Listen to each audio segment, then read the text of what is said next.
Today's daf we're going to learn is daf Eruvin daf Lamed. This week's learning is sponsored by Terry Krishova in honor of Judge Norman Krivosha. In honor of Judge Norman Krivosha. My father, Judge Norman Krivosha, has encouraged my sister and me since we were young girls. Growing up in the 60s, the girls could do anything to which we set our minds. Who would have ever thought that could mean reading the entire Talmud from beginning to end? He has been and still is my mentor, father, friend, and advisor, and I love him very much. And today's daf is sponsored by Mindy and Eric Heft and family in honor of their niece Talia Eges, who's drafting today. We're so proud of you and wish you much success over the next 2 years of your service to Medinat Yisrael. We will get started from the bottom of Kaftet Amud Bet. We ended with this opinion of Rav Yosef. If you remember, we were talking about roasted meat, and we saw that most people ate roasted meat with bread, which means that the amount of roasted meat you would need for 2 meals is actually less than you would need if you actually ate the meat straight. Just, you ate a meal just of meat. But then Rav Yosef said, it's kedei le'echol himenu. It's the amount of food you would need to be more stringent here and bring the amount of food for both meals, right? For 2 full meals of just meat. So Rav Yosef ben Aminala, and he said, where do I learn this from? This is where we ended yesterday. The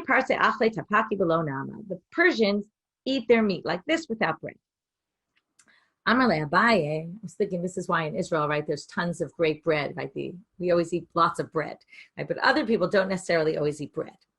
Amar le Abaye, Parsai have Eruvin alma, what we go by the majority, don't we go by majority? And the Persians are just a minority of people. Why would we go by them? Vahatznan, doesn't it say in the Mishnah? Bigdei aniyim la'aniyim, bigdei ashirim la'ashirim. What did we learn here? That we learned this a number of times already, that when it comes to poor people, the size of what we call a beged, which is really a piece of cloth, is going to be, that can become impure, is going to be 3 by 3 finger breadths, as opposed to 3 by 3 hand breadths, which is the size for ashirim, for rich people. Because rich people will have a little cloth at the size of 3 fingers by 3 fingers, they'll throw it in the garbage. So for them, it's not significant, but for the poor people, it is. And what can one infer from this Mishnah? Avabigdei ashirim la'aniyim lo. Okay, that the aniyim, right? We don't go by we go by the aniyim, right? They go by their size, and not the beged of an ashir is not the beged that they need to become tameh. Even a small size will already become impure. So what do you see here? You see that according to this, just 1 second, I want to get this clear before I say it, right? Therefore, you would think, right, that the Parsiim, according to them, you would go by, right, the Aniyim don't make the rule for everybody. It's just for them, but not for the Ashirim, right? For the Ashirim, it's not the case. So here you see that we go by the specific place and not necessarily that one sets the rule for others. Maybe we just go in every direction to be stringent. We're stringent on the poor people, even though, right, the rich people, it wouldn't be tameh, but we're stringent on them. And likewise, we're going to be stringent in our case for Eruv on everybody and make them bring a bigger portion for the Eruv. So maybe even though it's not the same principle, we would just say either which way we go and we want to be more stringent. So then they say, but you can't say that because Vahatanya, here we're going to show an opinion. And again, we go back to Rabbi Shimon ben Elazar, who we keep quoting in the topic of Eruv here. Hatanya Rabbi Shimon ben Elazar omer, ma'arvin lecholeu lezaken kedei mizono, ule'avtam b'seuda benonit shel kol adam. Specifically, the last thing here, we say that we're not stringent. We're not stringent in both these cases, in fact. What do we say? For a sick person and an elderly person who generally eat less food, we're going to say it goes by whatever they generally eat. Ule'avtan, but for someone who's very hungry and eats a lot of food, gluttonous kind of person, he has to bring a seuda benonit shel kol adam. So here you see that we're not stringent. We don't make them, right? We don't make the sick and the elderly bring a regular size portion. And we don't make someone who generally eats a ton of food bring a full 2 meals that he would eat. No, we go by their average. So basically, we're going to say kasha. This is in fact difficult. Okay, so we're back to the Rav Yosef. Seems to be difficult. Why he says we go by the Persians when that's not the mainstream. Now we're going to deal with this braita that we just quoted about Rabbi Shimon ben Elazar. We're also actually going to get back to him at the end of the daf. Umi amar Rabbi Shimon ben Elazar hachi. Does he really say this? The Hatanya doesn't say in a different braita something he said that seems to contradict. Rabbi Shimon ben Elazar omer. We're now switching topics. A little bit of background. If you have a house and there's a dead body in the house, we're back to the laws of impurity. We somehow always get off on those. You have a dead body in the house. The halacha is everything in the house is tameh. That's tumat oel. And if any entranceways you have are going to be tameh, unless it's very clear which is the entranceway that you're going to use to carry the dead body out, and then we'll say just that one and not all the others. But if it's not clear, then we're going to say all of them. So he says, and then the measurement for, let's say you have one opening that's 4 hand breadths by 4 hand breadths of opening. We're going to assume that's the size that a dead body could go out, and that's a size that could basically save all the other ptachim. It's called lahatzia kol ptachim, to basically say, oh, those entranceways or exits are not going to be tameh. We've talked about this before, like a window, right? So the whole space under the window, there's a windowsill and all that. Remember, the windows were open. Then that will be tameh, unless you have one bigger space where it's clear it's going to go out, and then it won't be a problem. And big means 4 by 4 hand breadths. So now Rabbi Shimon ben Elazar says, Og melech habashan. Okay, he, according to the Midrash, right, he appears in the Torah, but according to the Midrash, he was this character that basically is considered to be a giant and larger than life. So if you're Og melech habashan, pitcho kimlo'o. In order to have an opening that saves all the others, that basically means nothing else will become tameh, it has to be the size that Og melech habashan was. Okay, it's not going to be 4 by 4. So now you see that we go by, right, we're going to be more stringent here, right? Now this is a contradiction to the Rav Tan. It's the same exact idea. Someone who eats a ton of food, we don't make his eruv the size of the meals he would normally eat. But when it comes to Og melech habashan, we're only going to allow, if he's dead in the house, we're only going to allow a petach that's as big as he is. So Abaye says, why are you questioning that? Hatam hechi liavid, hadume nitameh v'nafke. If he can't fit through the opening, well, then you can't say he's going to go through this opening because there's no option. So that's why it can't save on it. What's going to happen? Let's assume he can't go out any opening. You don't have any that are big enough. So in that case, you'll obviously take one opening and you'll break it open more and you'll allow him to go out through there. But at this point, we don't know which one you're going to do that with. And therefore, since you don't have any that's the right size for him, that's why. But that's not the same as the meals here for the eruv. So now they ask the following question. So we're still dealing with Rabbi Shimon ben Elazar's approach here. We want to know, Plige Rabbanan alei de Rabbi Shimon ben Elazar olo. When it comes to Og melech habashan, we've now sidetracked and we're talking about this case of Tumah. He says it has to be the size of Og melech habashan. Now we want to know, do the rabbis disagree? So they say, well, let's see. We have the following statement that was made, and this would imply that, yes, someone must disagree with him, because otherwise we're going to have a statement of Rabbi Yochanan. Now, again, Rabbi Shimon ben Elazar is a Tana. The best thing would have been if we found a Tanaitic source, but that we don't have. But we have an Amora make a statement that seems to go against Rabbi Shimon ben Elazar. So if that's the case, it must be that the rabbis disagree, and Rabbi Yochanan's holding by them. So Tashma, Amar Rabbi Bar Chana, Amar Rabbi Yochanan. So Rabbi Bar Chana says in the name of Rabbi Yochanan, Og melech habashan pitcho ba'arba'a. His petach is 4 handbreadths. So now that seems to contradict. Sounds like it is a regular size. So then they say, no, not necessarily, because the case Rabbi Yochanan was talking about was a little different than the case Rabbi Shimon ben Elazar was talking about. Hatam di'ika ptachim ktanim tuva, v'ika chad dahave arba'a, devadai ki karmirvach ba'u karmirvach. The case was that there was one that was 4 by 4. All the rest were smaller. Now, in that case, even Rabbi Shimon ben Elazar would agree that that would be the one that the tumah is going to go out, and the rest are not going to be tameh, because the assumption is if you have small windows and then one bigger window or entrance area, which is the one you're going to, if you're going to at some point break the wall open a little bit in order to allow the body to go through, the one that you're going to use is obviously going to be the one that's already 4 by 4 handbreadths. And therefore, even Rabbi Shimon ben Elazar would agree in this case, and therefore it doesn't prove anything whether or not the rabbis disagree. So we don't end up with an answer to that question.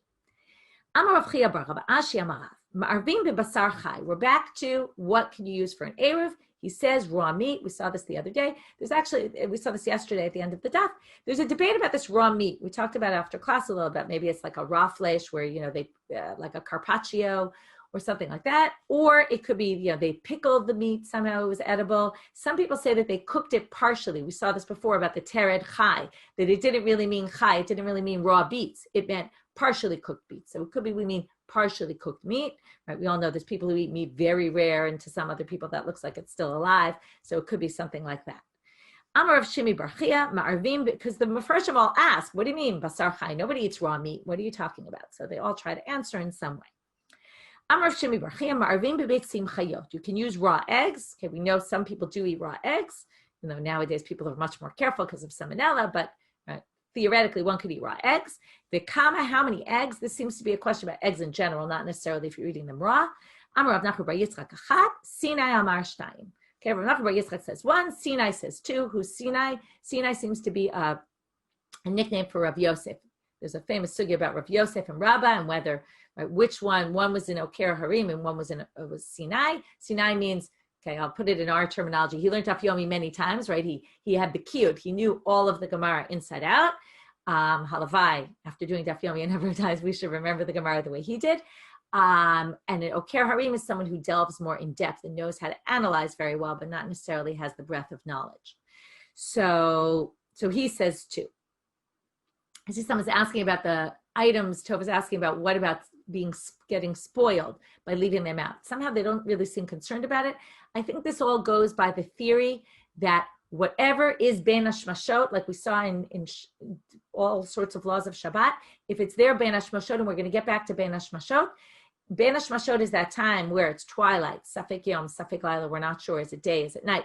It's the beginning of Shabbat.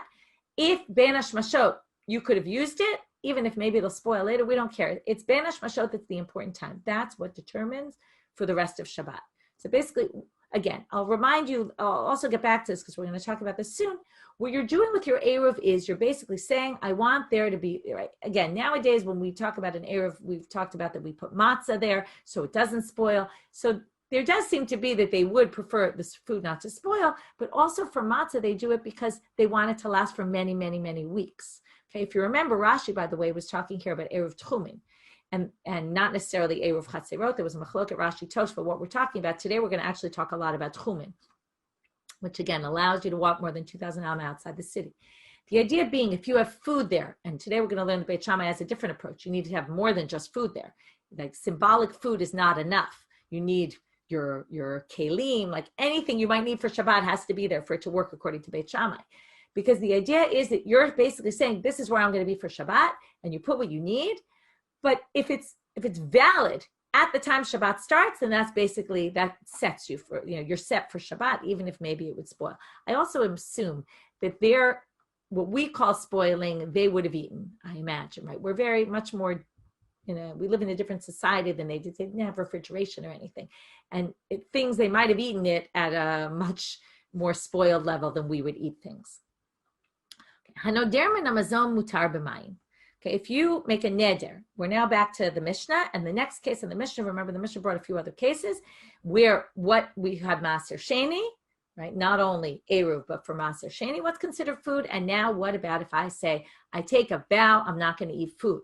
So it says, mutar b'mayim, you're allowed to drink water or salt. That's not considered food. So the Gemara says, Melech u'mayim hu d'lo ikrei mazon, right? You can clearly infer from this Mishnah, it's water and salt. But hakol milei, but it sounds like everything else, ikrei mazon. Well, if that's the case, then lemat havitiyuvta de Rav Shmuel. Then this should raise a question on something that Rav and Shmuel said that we learned Masechet Brachot. De Rav Shmuel de Amrei Travayu, they both said, Ein mevarchim borei minei mizonot, ela al chameshet haminim bilvad. When you say the blessing, borei minei mizonot, mizonot means food, but it means nourishing food. So what's included in nourishing food? The 5 grains, and that's it. So shouldn't this pose a contradiction? Because if you say hanoder min hamazon, which is the exact same wording as mizonot, it should, according to Rav and Shmuel, it should only include the chameshet minei dagan. And here we say the 5 grains, and here we say it includes everything except water and salt. Seems to contradict. So the Gemara has an interesting response. They say, Why are you worried about this? We already knocked out Rav and Shmuel. In Masechet Brachot, we already asked a question on them. If you know la halacha, right, rice, for example, is included. In other words, there's other things besides the 5 grains that are considered mizinim, that provide sustenance. So, didn't we already knock them out? So why do you have to bring this Mishnah as a contradiction to them? They're already knocked out. So then they say, well, why don't you just say, what they're trying to say is, maybe we should add this to the list of questions against Rav and Shmuel, not just from the question they asked there, but also from our Mishnah. So Amar Rav Huna, how does he explain? Ba'omer kol hazan alai. Mayim v'melech hu delo zayne, ha kol mile zayne. It's not mazon. They distinguish between mazon. Mazon is provides sustenance and strength to the person. That we'll maybe be able to say is only the 5 types of grains, versus someone who says kol hazan. So they're basically changing the Mishnah. Instead of saying mazon, hanoder, in a way that it was noder on mazon, but in a way he said anything that satiates me. Satiating is not necessarily the same as nourishing. So they're distinguishing between those. So if you say kol hazan alai, then my mumelach hu delo zayne. They don't provide, right? You don't get full from just drinking water. Ha kol mile zayne, or from eating salt, right? But other things would. Then they say, and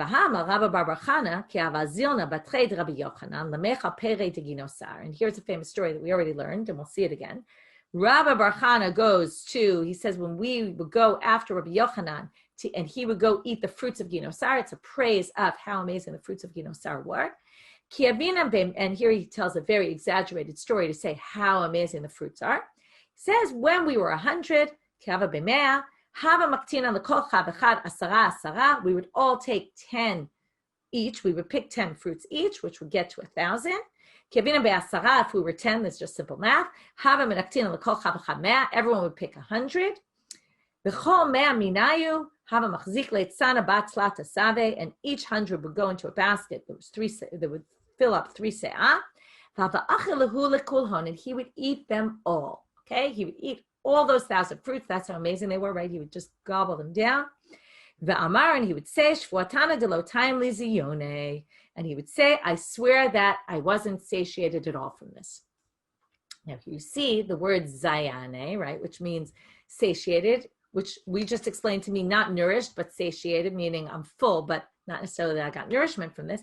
Now, it can't possibly be that he wasn't full from eating 1,000 fruits. There's no way, right? He might not have gotten enough nourishment, but he was full, right? This is like you think about the table, the nutrition table, right? He just ate fruit, so he didn't have other things, so it wasn't nourishing enough.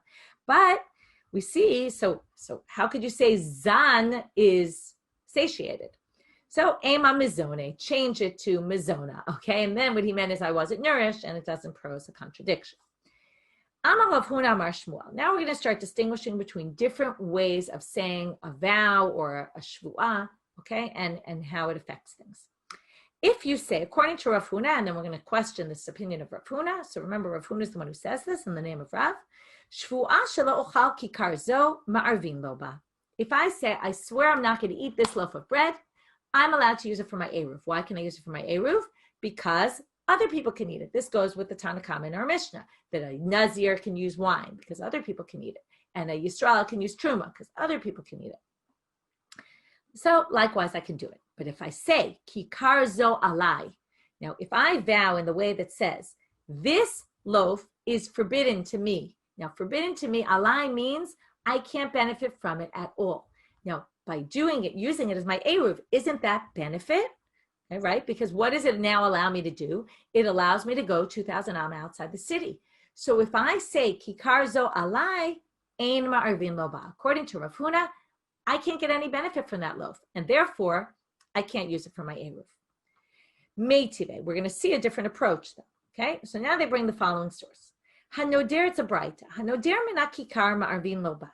If you take a neder from a loaf of bread, then you can use it for an eruv, right? If you say, noder mina kikar. Now, it's not so clear which way you took this neder, right? So if you notice, Rav Huna distinguished between a swearing, shvu'ah shelo ochal, to a neder that's a vow. And a vow is generally done saying, hare alai, which would be forbidden.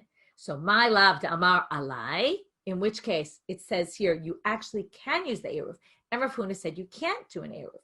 So they say, lo d'amar zo. You could say it was a vow where he said, I vow that this kikar will be forbidden to me, but that just means, right, I won't, so right, shelo kachal kikar zo, I won't eat this, but that doesn't mean, right, again, eating means just eating. If you say, alai, it's forbidden to me, then you're saying I won't get any benefit. And then that should apply also to Eruv Tchumim.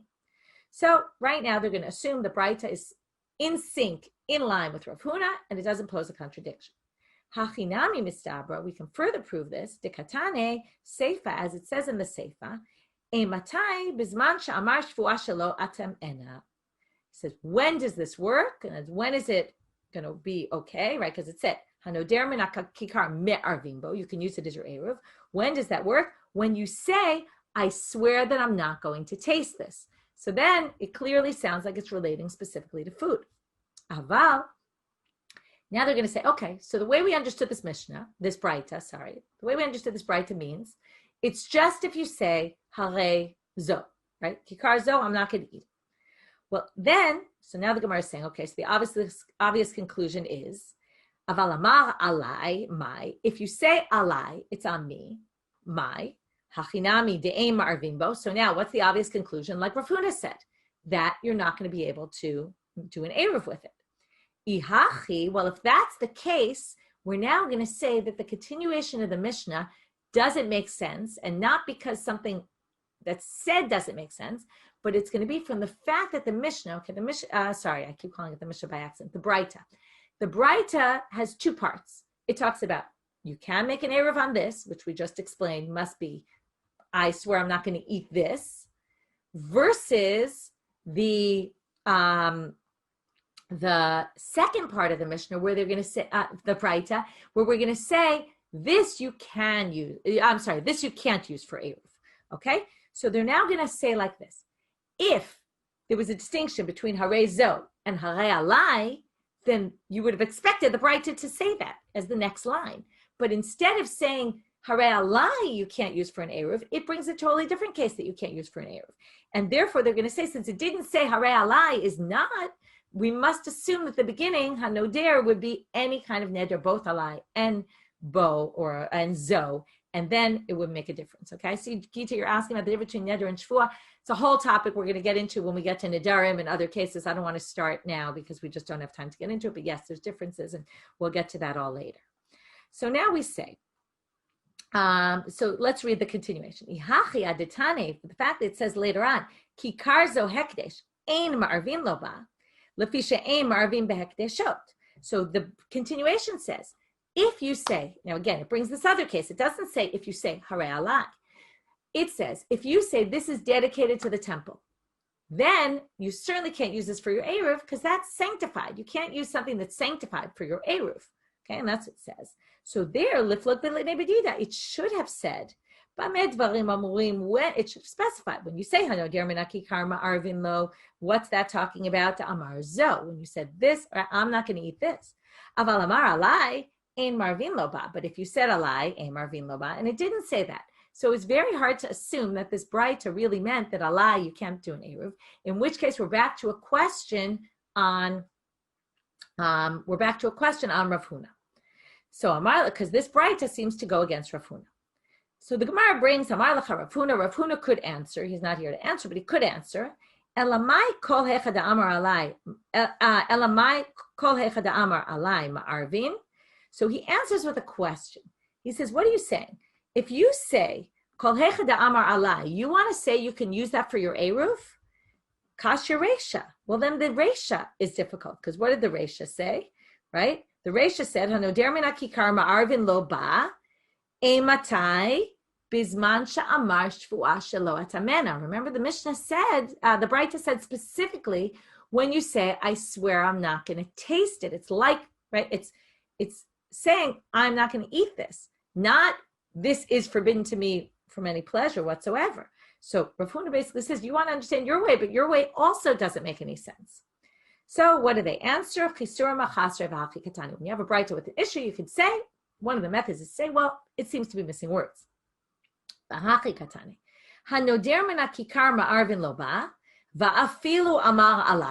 even if you say alai, It's as if you said, I swear I'm not going to eat it. In other words, they're basically saying, making a neder in this kind of language, even a lie or zo, it's all considered as if you said, I swear I'm not going to eat it, which means you're going to basically be forbidden, right? You can use it for your eruv because you're not planning to eat it. You're just using it for your eruv. Okay, so that would work. So now that we've explained it this way, we just keep doing a ping pong. We're back to Rav Huna. We're still going to say this poses a difficulty to Rav Huna, who did distinguish between a lie and zo.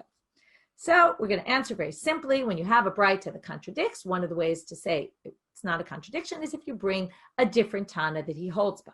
So Huda Amar Rabbi Eliezer, the Tanya Rabbi Eliezer Omer, Shvua shelo chal kikar zo ma'arvin lo ba, kikar zo alai ein ma'arvin lo ba. We bring Rabbi Eliezer's approach, who says exactly what Rav Huna says. So basically, Rav Huna holds like Rabbi Eliezer. Then the Gemara is going to question him. Rabbi Eliezer Hachi, does he really say this? And now we're going to show up right to where Rabbi Eliezer doesn't say this, where the Tanna Kama specifically says it, not Rabbi Eliezer. V'hatanya za'akla. Adam oser atzmo ba'ochel, if he forbids the food to him, ma'arvin lo ba. That's fine. He can make an eruv. But ochel hane'asar lo la'adam, but if it's food that's forbidden to the person, meaning he said, harei alai, ein ma'arvin lo ba. That actually matches Rav Huna. But it's here said as Tanna Kama. Rabbi Eliezer Omer, kikar zo alai ma'arvin lo ba, kikar zo hekdesh ein ma'arvin lo ba, lefisha ein ma'arvin lo ba hekdesh shot. He specifically sounds exactly like the braita that we saw before, which is hekdesh is a problem, but everything else is fine.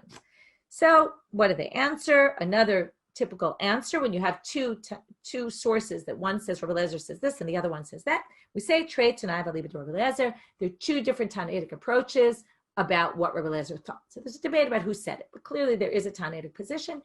Before we go on, I want to explain the background to these two positions. Rav Huna basically is very simple. He says, if you can't benefit from it because you made a vow and you're not allowed to get benefit, so you can't do your eruv. So how do they disagree with him? It makes a lot of sense what he says. So it seems what some of the Mefarshim explain is that it's based on a sugya we're going to see in a few days about are you allowed, when you do an eruv tchumin, are you allowed to use it for anything, or is it only for a mitzvah? And only if you're going for a mitzvah can you walk 2,000 am outside the city. So what they claim is, some of the Mefarshim here, that the other opinion holds that you can only go for a mitzvah. And there's a concept. Now, neder, what does it mean? I vowed I'm not going to get any benefit. That was the whole thing. It's benefit rather than just eating. If it's just eating, it's fine. Someone else can eat it. But if it's benefit, then you're benefiting by being allowed to walk 2,000 am outside the city. But if you're only allowed to walk for a mitzvah, then the benefit you're getting is to do a mitzvah. Now, there's a concept, mitzvot lav lahenot nitnu. To say I'm doing a mitzvah is not necessarily benefiting me. Okay, that's not a benefit. I'm doing a mitzvah. I'm not doing something for my own benefit. So, because, right, obviously you can see this in different ways. Maybe mitzvot benefit you, but when we say hana'ah, we mean you getting pleasure from something. That's not considered pleasure, and therefore it's not hana'ah, and therefore it's not forbidden in your vow. So you can actually walk outside the 2,000 amma because you're not benefiting from the eruv. The eruv is just allowing you to do your mitzvah. That's not benefit. So anyway, that's the whole background to this whole issue, to the machloket. Okay, moving on. Ma'arvin l'nazir b'yayin. Okay, so remember we said that the nazir can use an eruv of wine even though he himself can't drink it. And the Yisrael can use truma even though he himself can't eat it. Matnin delo ke Beit Shammai. The Mishnah must not hold like Beit Shammai. Deitanya Beit Shammai. We're going to see a few interesting things about Beit Shammai's approach today. Beit Shammai, there's different approaches about what Beit Shammai held, but we'll start with this. Ein ma'arvin l'nazir b'yayin or the sorel b'truma. So here you see explicitly Beit Shammai says you can't do that. Beit Hillel omrim ma'arvin l'nazir b'yayin or the sorel b'truma. Beit Hillel holds like the Tanna Kama of our Mishnah, or the reverse. Our Tana holds like Beit Hillel. Amru lahem Beit Hillel Beit Shammai. We're now going to have a back and forth between them. Yatem modim shemarvin legadol b'yom kippurim. If you need food for an eruv, how on earth could you make an eruv tchumin on Yom Kippurim? So, don't you agree with me that on Yom Kippurim, a gadol, a person who can't eat, can put out the food, even though he himself can't eat it? And yes, you don't have to eat the food. You just have to have it there. It's symbolic. Okay, now we're going to get to the whole symbolism of it. So he says, right, on Yom Kippur, since a katan can eat it, kids can eat on Yom Kippurim, so you can do an eruv legadol Yom Kippurim. Amru lahen aval. Okay, aval means, yes, I agree with you about that. So Continues Beit Hillel. Amru lahem, kashem shemarvim lekadol b'yom kippurim came marvim lenazir b'yayin l'shrab b'truma. So if you allow, if you're basically saying you don't have to be able to eat the food on Shabbat as long as someone can eat it. So on Yom Kippur, someone else can eat it. Likewise on Shabbat, someone else can eat it. So therefore, why wouldn't you agree that a Nazir can put wine and a Yisrael can put truma? Ubeit Shammai, what would they say? Hatam ika seuda haruya mi ba'od yom. Hachaleka seuda haruya mi ba'od yom. That's a meal that you could have eaten yesterday. In other words, it's Yom Kippur now, you can't eat it, but it's food that you could have eaten the day before, right? Just before Yom Kippur, you could have eaten it. But this is something, right? This is conceptually. There's a difference between food on Yom Kippur, right? It's not a perfect analogy to truma for a Yisrael. Yisrael can never eat truma. So they're not the same. You can't compare them. Now they're going to say kiman. This whole Braita that we just quoted about Beit Shammai, Beit Hillel, and particularly Beit Shammai, who says, right, the issue here seems to be, Beit Shammai says you need to put food, and it has to be food that you can eat yourself, right? Unless it's Yom Kippur. But it sounds like, and this isn't necessarily what you were focused on when you were reading this source, but they're going to say it sounds like you don't need anything else besides food, which is what we've assumed until now. But now we're going to see Kiman de lo Chananya. This source doesn't hold like Chananya de Tanya. As it says in the following Braita, Chananya Omer. Okay, we keep seeing this. Chananya has different approaches to these Tanaitic machlokot. Kol atzman shel Beit Shammai lo hayu modim be'eruv ad shiyotzim mitato v'kol klei tashmisho l'sham. It's not symbolic enough to just put food. That's not good enough. You have to bring your bed. You have to bring anything you plan to use that Shabbat. It all has to be out there. Okay? You cannot just put some food and say, oh, it's as if that's my house for Shabbat. What do you mean that's your house for Shabbat? You put some food somewhere in some random spot in the middle of nowhere? That's not enough. You have to set up camp there, basically. You have to basically put your bed, anything you might need on that Shabbat has to be there. When does it have to be there? Ben Hashmashot, right? When the Shabbat starts. So, Kiman Az Laha Tanya, now they're going to say, so obviously this source had a different opinion about Beit Shammai than Chananya did, because Chananya says food isn't enough. Now, you might think the Braita was only focusing on the food element, which is possible, because it really didn't relate to the other part. Maybe even the Braita would think that, but they seem to think that the Braita is only talking about food because all you need is food. So now they say, Kiman Az, according to you, is the following source, Tanya, right? Is it Chananya or is it the other approach? If when you did your Eruv, you were wearing black clothing, and as when Shabbat started, you were wearing black clothing, you can't go out with white clothing. In other words, you have to have all your clothing prepared, or whatever you, right, when you plan to go out, the tchum has to be the way you were at the beginning of Shabbat. Kiman, so according to who does this go? That must be Chananya according to Beit Shammai, because everything has to be prepared before. So now they say, wait a minute. Ula Chananya, you want to say b'shchorim hu delo yetzei, ha b'levanim yetzei. So you're trying to say that if you were irev b'levanim, white clothing, and then you wanted to go out in black clothing, you can't, but you can go out in white clothing. Ha amar, didn't he say ad shiotzi mitato v'klei tashmishav l'sham? Didn't he say you need everything? In other words, if you wanted white and black clothing, then you had to have your white and black clothing all prepared for you and ready to go. So it doesn't sound like it's Chananya. So hachi kamar, they say, okay, so fine, so change it to this. Irev b'levanim v'hu tzurach l'shchorim, af b'levanim lo yetzei. Okay, and then kiman, according to who does the following source go? Change the source to say like this. If you made an Eruv with white, but you also needed black for that Shabbat, then it's interesting to think about. I'm not really sure what the issue is here about people wanting black clothes specifically or white clothes. I assume it just means, whatever clothes you plan to wear for Shabbat. So then, right, this basically means you have to pick out all your stuff before Shabbat and, have everything ready. Again, only if you're going to do an Eruv and you want to basically be able to walk outside the Tchum. So if you wanted also black, then af b'levanim lo yetzei. You can't even go out with white, even though you were wearing them when you started, right, when Shabbat started, because you didn't prepare enough. You didn't put the black clothes where you in your Eruv. Kiman, according to does this go? This is Hananiah's approach according to Beit Shammai, and then so they changed it to say that's really what we were asking, because the other one didn't exactly seem matched to Hananiah, because the other source seemed to say you could go out, right? You could only go out in white, even if you wanted to go out in black, which means you kind of had intent from the beginning to use black and white, and you didn't have those all prepared from the start. So Hananya would seem to say that would be a problem even to go out in white.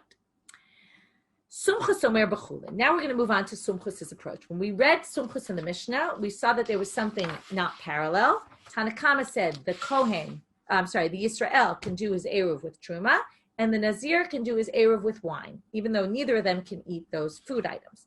Sumchus said b'chulin.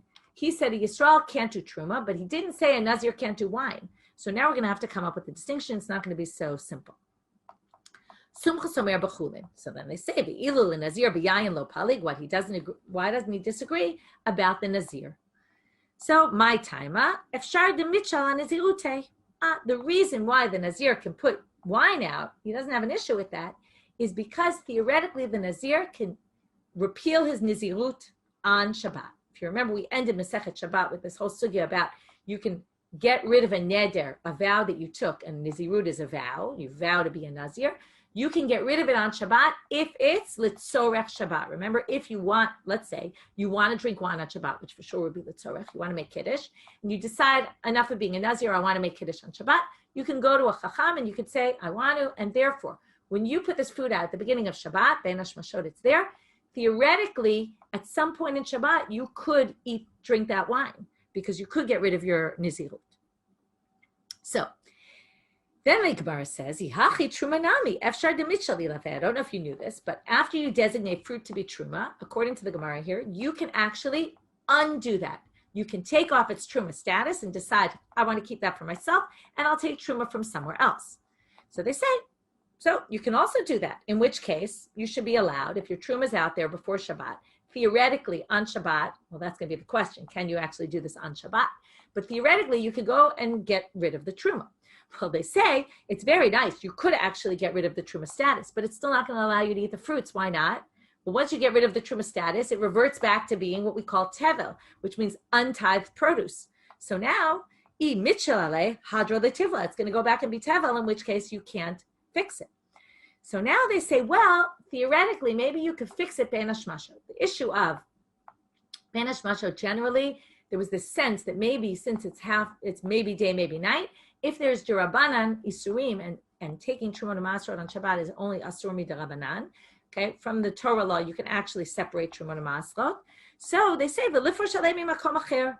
Look, you put your eruv before Shabbat somewhere so that you can have it. You're sitting in your house. Theoretically, you could go to a chacham and say, please take the truma status off of that while it's ben hashmashot, and then take some truma from the fruits in your house. However, that's a bit of a problem because as a halacha, you're not supposed to take truma u'maslot shalom and mukaf. Mukaf means it's kind of encircled. You have to have all the fruits in front of you, and your eruv's far, and you're here. So lo nichshadu chaverim litchom shalom and mukaf. We know that chaverim, generally people who keep halacha, are not going to take truma if it's not right in front of them. And since your eruv is somewhere else and you're here, so it's a problem. So they say, why don't you say, maybe, theoretically, he could be standing right next to his fruits at the beginning of Shabbat. He could be standing by where he put his eruv. But live for shalem minei ubei. Maybe you could say, let him take truma and maslot from, right? And he could theoretically, ben hashmashot, say, oh, I want to get rid of, right? I want to go to a chacham. Hopefully he can find a chacham right there. Say, I want to take the kedusha off of here. I want to put it on different fruits and do it right there, right? And take truma and maslot from somewhere else. So they say, delay shiur. Maybe there won't be enough fruits for him to do that. So they say, umay paska. But now they say, but wait, but that's not really a good answer. What, you're going to assume that he put exactly the right amount and there's not going to be enough for him to do that? That doesn't make sense.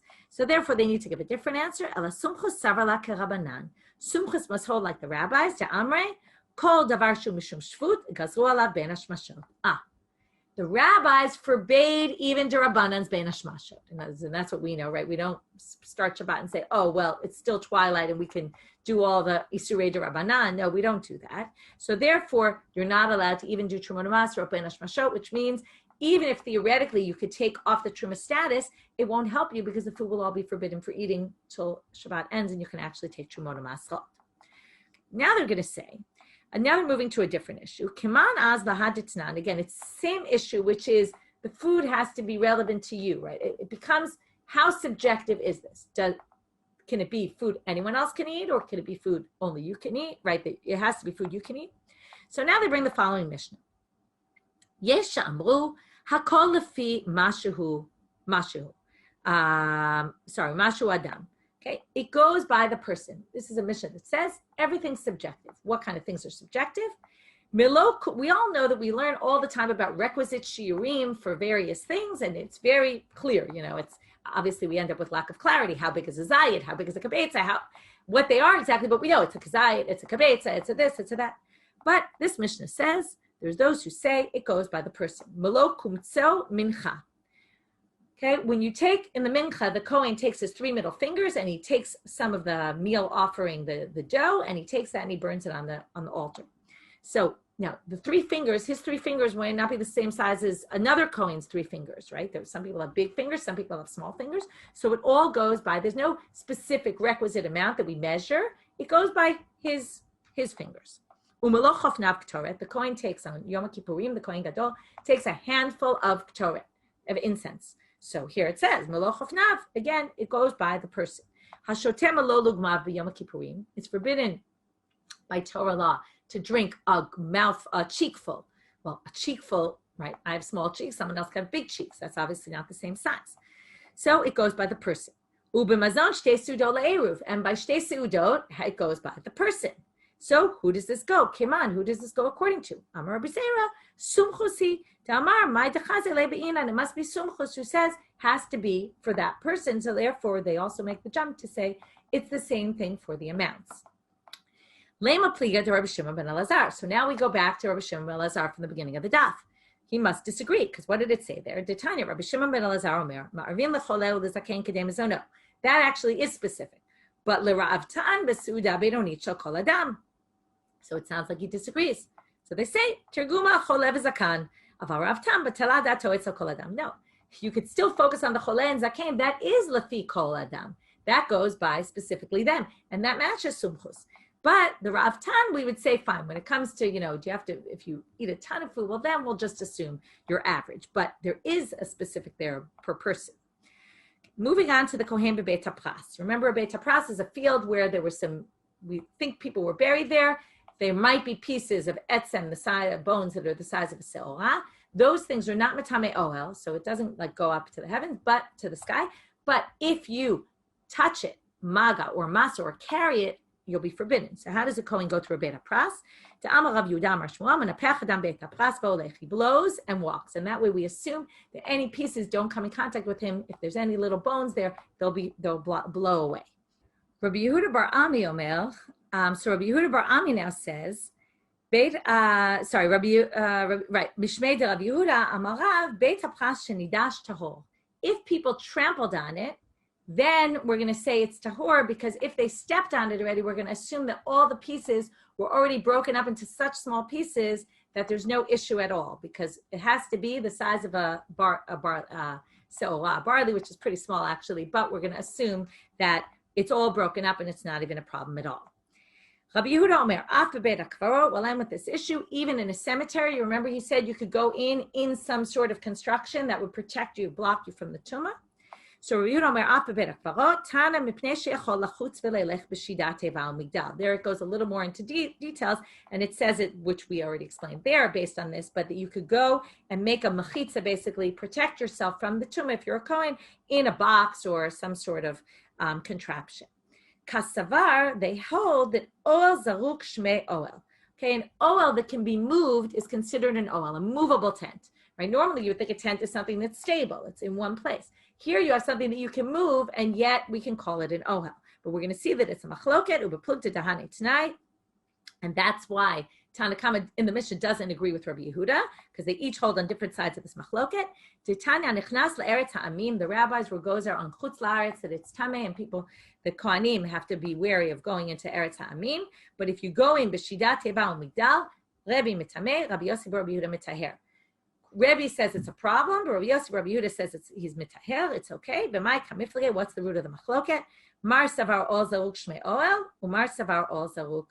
Sorry, I read it wrong. Mar savar ol zaruk lav shmei oel. One side says it's not considered a tent, and mar savar ol zaruk shmei oel. So Rabbi Yehuda, who allows this, holds that this does count as a tent. The other opinion is, no, it doesn't count as a tent, and therefore they don't allow the Kohen to do an Eruv if his Eruv is in the cemetery, because he can't ever get to the cemetery. There's no way, even through this portable tent, that wouldn't work because it's only a portable tent. That doesn't work to protect him. Okay, we'll end here for today. We'll continue on this topic tomorrow. Have a good day.